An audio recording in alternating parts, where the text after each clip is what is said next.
जय Bhim guys. तर हा आहे माझ्या डिसेंबरच्या स्टोरीचा पार्ट 6. सो लास्ट व्हिडिओमध्ये तुम्हाला मी सांगितलं की मी दवाखान्यात गेले, मला ऍडमिट केलं आणि ही गोष्ट माझ्या बहिणीला माहित नव्हती. मला आता तिला ही गोष्ट कळली.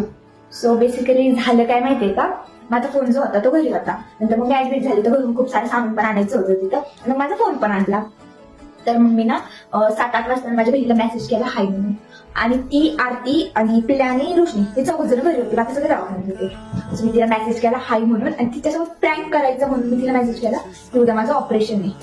सो आता मी तिला मेसेज केला की उद्या माझं ऑपरेशन आहे. आणि मग तिने मला काय रिप्लाय दिला माहितीये का, ती मला म्हणती तू कोण. लिटरली ती मला बोलतीये तू कोण. म्हणजे तिला असं वाटलं की माझे जे अकाउंट हॅक झाले. म्हणजे तिचं म्हणणं असं होतं की मी ऍडमिट आहे, मग मेसेज फोन करते. म्हणजे बाय ऍडमिट आहे असं नाही की माझ्या हात पाय बांधले तिथं, नाही पाय बांधले तिथं. मग तिने मला टाकले तू कोण. मग मी बोललो की अगं मी दिदी बोलती, तुला काही समजत नाहीये का. मग नंतर तिला समजलं वगैरे.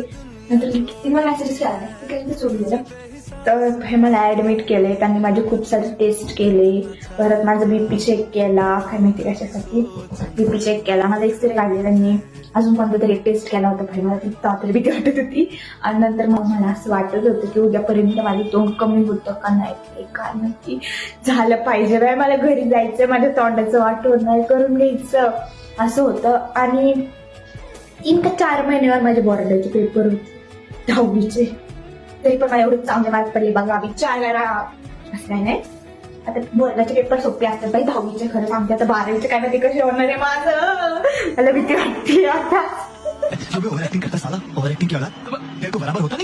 काय झालं, रात्री तर माहितीचं ना, माझ्या समोरच्या बेडवरच्या एक काकू आल्या. म्हणजे मला खूप भीती वाटली. आणि नंतर दुसऱ्या दिवशी माझं तोंड जे आहे ना ते कमी झालं नव्हतं. यार काय सांगते मला त्याच्यामुळे आधीच जास्त भीती होते. काल तसं घडलं आणि सकाळी अजून जास्त भीती की माझं तोंड म्हणजे कमी झालं नाहीये. आणि नंतर मग काय झालं